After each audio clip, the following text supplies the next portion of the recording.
Hello, aspirants, and welcome back to our channel. Let's have the Hindu analysis dated 14th October 2021. So, let's start today's discussion. The first article states that India's trade with China set to exceed $100 million in 2021. Now, talking of this article, why is it important? So, this article lets you know about the export or the import that are done between India and China. Secondly, after reading the article, we'll also see the number of increase that has done in numerics or whatever the trade between China and India. Okay, so trade hits $90 billion after the quarter 3, up after 30% from 2019. This article states that after the pandemic recovery, it was shown through the data that India and China's relation, or India not relation but India's and China's trade, have hit a high number as compared to the last year. India's trade with China is set to cross $100 million mark for the first time in 2021, with shipments hitting $90 billion after 3 quarter of almost 30% jump from the pre-pandemic level. So there is almost increase in the 30% of trade revenue, or the we can say numbers from the pandemic level. Data from China's General Administration of Custom showed two-way trade jumped 49 in the first 9 months, that is 90.37 million. Now two ways basically the import and export दोनों ही चीज़ों को मिलाकर India और China का जो trade है almost कितना percent jump दिखाया है, तो ऑलमोस्ट दिखाया कितना 49% of increase in the trade. ठीक है, two-way trade was substantially higher than the pre-pandemic level, with the bilateral trade up to 29.7% compared to the same period of 2019, with India's import 21.5 and export 64.7. ये numericals के साथ अगर हम 2019 और 2020 का compare करें तो ये हमें सीधा बता रहा है कि there is an increase, double नहीं बोलेंगे but a very high increase in the import and export relations और trades of India and China. अब नेक्स्ट चीज़ हमारे लिए देखना है कि क्या क्या चीज़ें इंडिया इंपोर्ट करता है या क्या क्या चीज़ें इंडिया एक्सपोर्ट करता है चाइना को या चाइना से लेता है. बिकॉज क्वेश्चन डायरेक्टली आपको ये आ सकता है कि this commodities are imported to China और sorry imported exported to China और imported from China. So India's biggest exports to China are of, क्या क्या देते हैं चाइना को हम, आयरन और, because India as in we can say raw material of iron और अच्छा है इंडिया में. कॉटन हो गया, then other raw materials like aluminium भी हो गया, ये सब चीज़ों को भी हो गया. वेरएज अगर हम चाइना का देखेंगे यूजुअली हमें दिखता है जो मटेरियल्स है लाइक प्लास्टिक मटेरियल्स हो गए हमारे, फिर मैकेनिकल इक्विपमेंट्स हो गए, इलेक्ट्रिकल इक्विपमेंट्स हो गए, ये सब चीज़ें हम चाइना से ज़्यादा इम्पोर्ट करते हैं. सो India imports mechanical and electrical machineries in largely quantities, while imports of medical supplies have soared the past 2 years. तो ये चीज़ नोटिस किया था एक्चुअली 2019 से हम 2021 तक देखेंगे. सो चाइना से हमने बहुत ज़्यादा मेडिकल सप्लाईज लिए थे, मेडिसिन हो गए, जो इक्विपमेंट्स हो गए, सो चाइना से बहुत हाई नंबर पे हमने इम्पोर्ट करवाया था. Chinese trade officials attributed the China's overall trade performance to the country's economic recovery as well as the stronger demand. Somehow we can say कि इंडिया का जो चाइना को एक्सपोर्ट हम कर रहे हैं that can be a reason कि हमारा एक्सपोर्ट जो है या जो हमारी इकोनॉमी है थोड़ी रिसेशन या फिर अपवर्ड इंक्रीज हुई है. The growth in trade with India was among the fastest for China's major trading partner, while China's total trade was 22.7%. That is the biggest trading partner. India और China के बीच में कितना है 22.7%. Overall world की बात करें, आसियन, EU और US का कितना 21.7, 20.5, 24.9. सो ये सब के कंपैरिजन में कहीं ना कहीं इंडिया एंड चाइना का ज़्यादा ट्रेड लेवल है. पार्टनरशिप में बात करें ग्लोबल पार्टनर्स के बीच में. So, the General Administration of Custom said Chinese exports of mechanical and electrical products as well as the medicinal material grew robustly. Medicines and medicinal materials are exports more than doubled. Because pandemic situation था, we need more of the equipments for the citizens of India, so हमने China से बहुत exports किए थे। ठीक है, सो हमें एक चीज़ पता चल गया कि क्या इंपोर्ट होता है, क्या एक्सपोर्ट होता है, कितना हमारा न्यूमरिक्स अगर हम बात करें तो आसियान, ईयू, यूएस से कंपेयर में हमारा चाइना के साथ ज़्यादा इंपोर्ट एक्सपोर्ट होता है, जो कि हमने अभी देखा 22.7। सेकेंड थिंग अगर मैं इसके बारे में बात करूँ, सो जो बोर्ड है, कौन बोर्ड बता दो, चाइना का जो बोर्ड है दैट इज डेटा जो रिलीज करता है general administration of custom. Now अगर 2021 की ही बात करें, ट्रेड्स की बात करें 2021 की, सो इट वाज सीन कि as compare to like other import export relations of India, US से ले लीजिए, यूएई से ले लीजिए, चाइना के साथ हमारा ये पूरा मतलब 2019 से 21 तक बहुत ज़्यादा ट्रेड हुआ है। Two way trade between India and China, approximately अगर हम देखें यूएसडी में 19 की या 21 की है, अर्ली टाइम ईयर 2020 की बात करें तो उस टाइम पे हमारा जो ट्रेड था उनके साथ अप्रॉक्सीमेटली 77.7 मिलियन था, और अभी हम ऑलमोस्ट 100 पे पहुंच चुके हैं। ठीक है, within a gap of some months. वही अगर मैं 2018-19 की बात करूँ, 2018-19 में हमारा उनके साथ था 85.5 का trade with China. Previous year फिर बीच में कम हुआ पैंडेमिक सिचुएशन की वजह से, and then it again doubled up या increased. somehow it is also said कि it has replaced USA when it comes to trade of India. So now China is the largest commercial partner, displaying the US bilateral trades at 75.9 million, reduced demands for the goods during the pandemic situation. So pandemic के time पे हम इतने commodity, like it has replaced the place of US when it comes to trade. Exports to China, जैसे मैंने आपको बताया, India has manage to exports approximately अगर जो उनका यूएसडी बिलियंस निकलता है उसमें से 11% ऑफ जो एक्सपोर्ट है चाइना का वो इंडिया करता है उनको। ठीक है, जैसे मैंने बताया रॉ मटेरियल्स हो गए, मिनरल्स हो गए, ये सब चीज़ें। So the emergence of China as a top trading partner is due to the increased import of Chinese medical supplies. One of the very important reason why there is an increase in the numbers, it's because we have imported much of the medical equipments या medicines from China. Online shoppers seems to prefer Chinese mobile phones and electronic gadgets despite of the environment of anti-China sentiment. हमने ये भी देखा था 2020 में कि कितने सारे apps हमने बंद किए, so that हमने अलग अलग मेजर्स लिया ताकि हम हमारी डिपेंडेंसी चाइना पर कम करें। ठीक है, सो मैनी स्टेप्स और measures were taken to reduce the dependence on China. The very first was the recent ban PUBG. ठीक है, कुछ टाइम के लिए बंद था, फिर फौजी समवॉट क्या क्या क्या क्या आया, क्योंकि पबजी चाइना का नहीं था but investment, major investment China का था उसमें। सो ऐसे कुछ 100 ऐप्स हमने बैन किए थे इंडिया में, जैसे कैम स्कैनर, देन क्या क्या कितने सारे ऐप्स थे, ऐसे 100 ऐप्स को हमने बैन किए। दूसरी चीज़ हम अगर बात करें जो हमने डिपेंडेंसी कम करने की कोशिश की, दैट वाज द स्क्रूटिनी। अब now how scrutiny, so it has increase the scrutiny of Chinese investment in the major sectors, just like अगर मैं बात करूँ 5G नेटवर्क्स।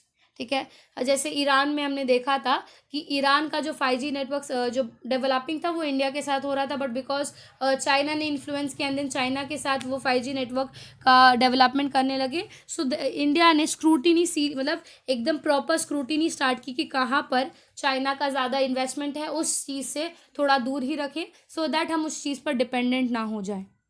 ठीक है, then to curb the opportunities, now to curb the opportunities. The government recently put import restrictions on tires while also making prior approval of foreign investments from the countries that shares the border with India to curb the opportunity of domestic firms, a move which will restrict FDI from China.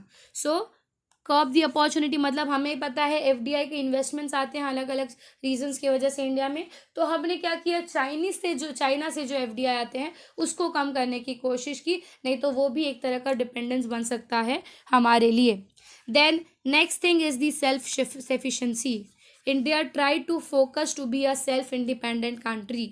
How, तो हमने अलग अलग sectors में खुद के firms open किए, अब defence में देख लीजिए, हम लोग ने 2 साल में डिफेंस में कितने सारे एडवांस लाइट हेलीकॉप्टर्स बनाए और क्या क्या क्या क्या बना रहे हैं. So be a self independence, ताकि ताकि we don't have to depend on any of the country. Similarly, the Ministry of Commerce and Industries have also identified 12 sector. कौन से हैं? तो food processing, aluminium, organic farming, copper, iron, chemical, electronic. Basically अगर बात करें तो हम हमारा जो साइंस टेक है, मेडिसिन वाला पार्ट है, देन एग्रो फार्मिंग है, देन हमारा मैकेनिज्म जो है, इलेक्ट्रॉनिक थिंग्स जो है, टेक्सटाइल्स जो है, ऐसे 12 अलग अलग सेक्टर्स पे हमने ध्यान दिया खुद का फर्म ओपन करने का, ताकि we will not be dependent on any other country. So to cut down the dependency on China, हमने खुद का एक्टिव पैरामेडिकल इंग्रेडिएंट आया इन 2020 एक प्रॉपर पैकेज जो बनाया गया था to support the medicinal drugs जो भी है. तो ऐसे इनिशिएटिव्स इंडिया ने लिए थे, so that we can curb out the opportunity of China being influenced on us, or we can be less dependent on any other country, not just China. So I hope so ये article आपको clearly समझा होगा. Now next article की बात करें तो Sri Lanka fisherman seeks India's action over dispute. Talking of the background of this article, someway अगर आप इंडिया का सदर्न पॉइंट देखेंगे एंड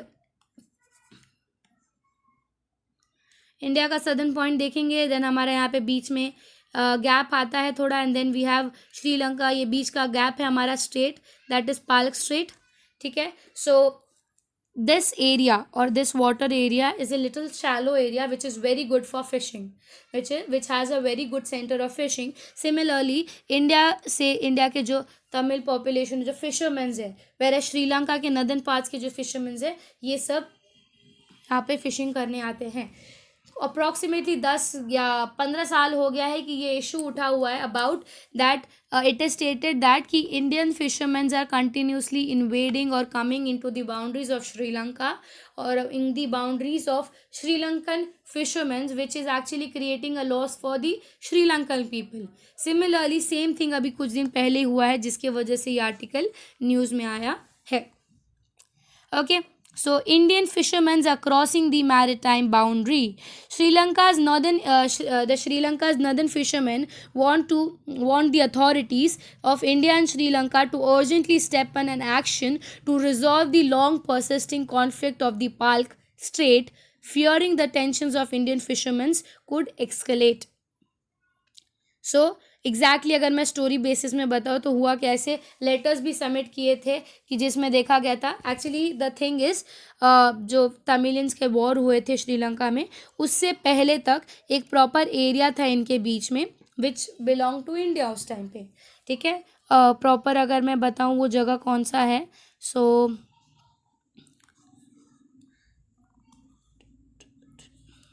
सो ये इंडिया है. Now the Fishermen's Association has also sought the compensation from Indian authorities to cope up the financial loss. Recently की बात है ये. Indian fishermen were seen कि वो लोग इधर वाले एरिया में एंटर किए थे एंड कहीं ना कहीं श्रीलंकन जो फिशरमैन थे उनको लॉस हुआ था. सो दे सॉट कि हमें कंपनसेशन चाहिए. However, the ongoing conflicts with the Indian fishermen, mostly from the Tamil Nadu's Ramantharpur and Nagapattinam districts, have severely impacted the revival of the livelihoods of that places. ठीक है. अब attack at the सी पे आपको पूरी story बताई है. The fishermen's concern voiced in the recent letter also come amid the report of Tamil Nadu's fishermen being attacked at the sea, alleging by the Sri Lankan counterpart. Fishermen's group along Tamil Nadu's coastal belt held protest last month.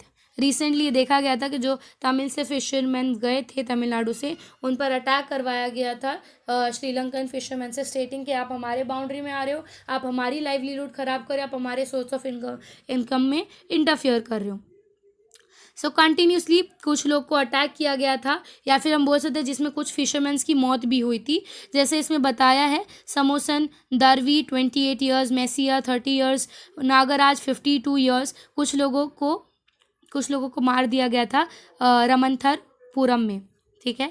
क्यों? क्योंकि Sri Lankan authorities ने हमेशा से क्या बताया कि जो रमनथनपुरम exactly इन दोनों के बीच में एक पार्ट है, ये लोग हमेशा से क्लेम किया कि रमनथनपुरम हमारा पार्ट है। वेरस तमिलनाडु के जो फिशरमैन्स हैं वो कंटिन्यूसली उस जगह पर फिशिंग के लिए गए हैं, जिसकी वजह से this area is bit conflicted and therefore continuously ये चीज़ बोला जा रहा है that you have to solve the issue between us. So अगर ये आर्टिकल आ ही चुका है तो हम और एक चीज़ देख लेते हैं, दैट इज़ श्रीलंका और इंडियन फिशरमैन्स के बीच में और क्या क्या इश्यूज़ हैं। ठीक है। So talking about the issues of between the fisherman's of Sri Lanka and India, सबसे पहली चीज़ अगर हम बात करें कॉन्फ्लिक्ट में है, दैट इज कच्छथीवू आइलैंड। कच्छतीवू आइलैंड की अगर हम बात करें, तमिलनाडु से कुछ दूरी पे ही एक आइलैंड है Katchatheevu island, which is an uninhabited island for centuries, बहुत से टाइम तक था। सो इट वाज नोटेड कि 1974 तक वो आइलैंड, उससे पहले तक मतलब वो आइलैंड इनहैबिटेड था, तो तमिलनाडु वाले लोग आते थे उस जगह पे। That was a good area for fishing and they used to do it. But 1974 के बाद देखा गया कि Sri Lanka ceded that island. Sri Lanka ने, क्योंकि उस टाइम पर श्रीलंका गवर्नमेंट ने इंदिरा गांधी के साथ एक ट्रीटी, एक एग्रीमेंट साइन किया था विदाउट, हम बोल सकते हैं, कंसल्टिंग दी तमिलनाडु गवर्नमेंट, क्योंकि ऑब्वियसली ये तमिलनाडु का पार्ट है। अगर आप उस एरिया में जा रहे हो, how can you sign a direct treaty without letting know the state government जिससे वो जगह जा रहा है। ठीक है। तो without knowing the Tamil Nadu government, Indira Gandhi ने वो एग्रीमेंट साइन करके ये जो कच्छतीवू आइलैंड है वो श्रीलंका के अंडर दे दिया। अब उस एग्रीमेंट के हिसाब से क्या था कि इंडियन फिशरमैन्स को उस जगह पर एक्सेस था, ठीक है, कुछ कुछ ही दूरी तक। बट ये प्रॉपर ये नहीं बता रहा था कि आप यहाँ पे आके अपनी फेस्टिवल सेलिब्रेट कर सकते हो, इतना फिशिंग कर सकते हो।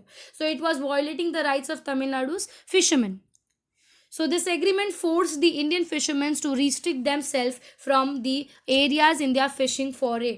मतलब वो area somehow was very important for fishing area, but because of the agreement वो जगह उनसे ले ली गई थी। सेकेंड थिंग, इशू के बारे में बात करें तो that is the depleting resources. Depleting resources कैसे? So as the pass fisherman from the Rameswarams and nearby coast of the sail toward the Talaimannar और कच्छतीवू, जो अभी श्रीलंका का पार्ट है, it was famous for maritime resource. But जैसे मैंने आपको बताया कि वो जगह डिवाइड कर दिया गया है, तो कहीं ना कहीं इंडियन या फिशरमैन्स या तमिलनाडु फिशरमैन्स के बाद अब रिसोर्सेज की कमी हो गई है। ऑब्वियसली जो मेन उनका रिसोर्स पार्ट था या जो सोर्स था वो तो आपने उनसे ले लिया। So it has somehow depleted the resources, then it has brought a threat to the livelihood of that area. अगर फिशिंग नहीं करेंगे तो how can they make their livelihood? So that is also one of the concerns for the fishermen. Somehow we can say कि इसको enhance करने के लिए कहीं ना कहीं नोटिस किया था कि श्रीलंका ने अपनी नेवी को बहुत तैनात रखा है हमारे पाक स्टेट के पास, सो दैट, क्योंकि हम ही हमेशा सुनते हैं, हर दूसरे महीने में सुनते हैं कि वहाँ पर कुछ कॉन्फ्लिक्ट हुआ, कुछ फिशरमैन्स पकड़े गए, श्रीलंकन फिशरमैन्स पकड़े गए, इंडियन फिशरमैन्स पकड़े गए। It is because Sri Lankan navy has putted their focus much more in that area. So somehow it is also a political issues between both the countries and therefore ये चीज़ अब तक सॉल्व नहीं हो पा रहा है। सो अगर कभी बाई चांस ये क्वेश्चन आया कि श्रीलंका और फिशरमैन के, इंडियन फिशरमैन्स के बीच का इशू क्या है, तो आई होप सो आप उसको क्लियरली लिख पाओ।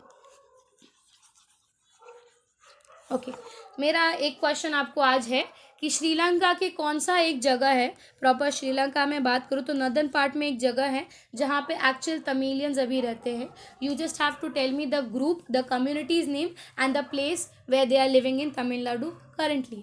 बिकॉज ये इशू 2020 में भी आया था, 2021 में भी आया था कि ये जो तमिलियंस है ये लोग कंटिन्यूसली फाइट कर रहे हैं कि we want a separate country और at least separate state for our self, जो कि श्रीलंकन गवर्नमेंट उसको प्रोवाइड नहीं कर रहा है। So you just have to let me know कि वो कम्युनिटी का नाम क्या है और कौन सी जगह पे श्रीलंका में वो प्रॉपरली रहते हैं।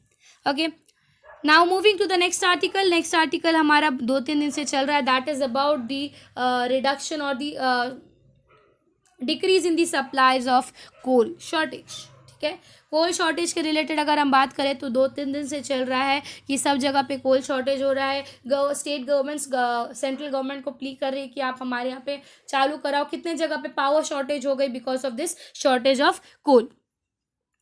तो इसके रिलेटेड हमारे 2 आर्टिकल्स आए हैं, एक आंध्र प्रदेश को लेकर और एक प्रॉपर हमारे कोल शॉर्टेज को लेकर डायरेक्ट आया है। सो विल नो आर्टिकल के थ्रू कि किस किस चीज़ के बारे में बात की है। The aluminum industry has sent an letter to the coal industry demanding the immediate resumptions of supply for the survival of industries because of the coal shortage. The current acute coal crunch has created an immensely precarious situation, majorly for the highly power intensive industries like aluminium, wherein coal account for about 40% of the production cost. So Aluminium Association of India President Rahul Sharma wrote a letter to Coal India Limited, Mr. Pramod Agarwal, to clear the shortage or somehow help to reduce the shortage. Next thing, aluminium smelting requires an uninterrupted quality power supply for production which can be meant for through the in-house capacity. Now smelting के related question इस साल के prelims में भी आया था। तो next thing you will know कि aluminium you will tell me what does aluminium smelting means. By the name you can understand. I just want आप लोग मुझे proper definition बताओ aluminium smelting का क्या होता है। So somehow aluminium smelting कहीं ना कहीं when you do the process you need a very high amount of energy जो कि अभी नहीं मिल पा रहा because of the shortage of coal। तो वो लोग एनर्जी जनरेट नहीं कर पा रहे हैं एंड कहीं ना कहीं जिसकी वजह से बहुत सारे in house power plant shut down हो चुके हैं for a temporary basis. Any power outage failure results in the freezing of the molten aluminium in the pots, which will lead to shutting down of the plants for at least 6 months, rendering the heavy losses and the restart expenses. Once restart will take about a year. अगर कुछ दिन भी बंद किया उसको वापस चलाने को it will approximately take 6 month के अंदर, और उसका प्रॉपर रीस्टार्ट अगर आप देखोगे तो कम से कम आपको 1 साल लगेगा उस पावर प्लांट को वापस से फंक्शन करने में। तो that is a very big loss for India because India का कहीं ना कहीं एक्सपोर्ट है कोल्स का और मिनरल्स का। The group said import sourcing was completely unavailable in this emergency situation to meet the coal requirements of the account of exponential rise. Industrial groups have sought immediate resumptions of coal. कल के newspaper में भी आपने देखा होगा केरला, तमिलनाडु, आंध्र प्रदेश सब जगह पर जो है कोल का बहुत शॉर्टेज हो गया था जिसकी वजह से इलेक्ट्रिसिटी जनरेशन या बहुत सारी जगह पे लाइट्स नहीं थे। ये अलग बात है कि आंध्र प्रदेश ने कोशिश की मदद करने को अपने सदर्न स्टेट्स को by providing them the least जितना वो प्रोवाइड कर सकते हैं कोल ताकि उनकी फंक्शनिंग कम से कम चलती रहे। बट आज आंध्र प्रदेश को ही लेके एक नेक्स्ट हमारा आर्टिकल आ गया है विच स्टेट्स कि Andhra Pradesh seeks 20 racks of coal per day.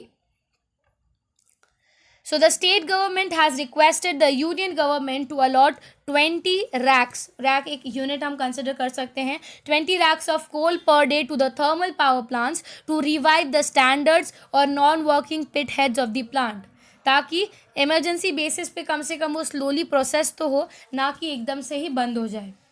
Against the total installed capacity of 5,100 megawatt, the FGSO is generating between 2,300 और 2,500 megawatt due to the coal shortage. तो जो वो normally 5,100 गीगावाट की एनर्जी प्रोड्यूस कर पाते हैं वो अभी उसका आधा अप्रॉक्सीमेटली 2,500 गीगावाट की एनर्जी प्रोड्यूस कर पा रहे हैं, megawatt of energy he produce कर पा रहे हैं बिकॉज कोल की शॉर्टेज है। सो a couple of units at Rayalaseema's thermal power plants and 1 unit at Sri Damodaram Sanjeevan thermal plant stations have been shut down, while the Dr. Narla Tata Rao thermal power plant stations are generating the less power than its capacity because of this shortage. तो somehow वो लोग दूसरों की मदद करने की भी कोशिश कर रहे थे. एटलीस्ट दे आर ट्राइंग कि उसकी फंक्शनिंग कम से कम चलती रहे, बिकॉज अगर बंद हो गया तो मैंने आपको बताया उसको वापस चालू होने में it will take approximately an 1 year. पहले से पैंडमिक की वजह से हमारी इकोनॉमी बहुत स्लो हो चुकी है, एंड इफ ये भी चीज़ हुआ तो it will severely damage the economy of India. The Hinduja national power corporation thermal power plant of 1040 megawatt is made by the cases being heard by the Supreme Court. According to the release, the thermal power plant will receive average of 24 tons of coal per day in September against the demand. The supply is increased by 40 tons to the request of the state government. Request किया जा रहा है, so please किया जाए. Let's see कब जाके ये coal power plant या कोल का शॉर्टेज क्लियर होता है. आई होप सो आज का आर्टिकल आपको क्लियरली समझा होगा, एंड अगर मेरे क्वेश्चंस का आंसर मिला होगा, do right in the comment box. Thank you so much.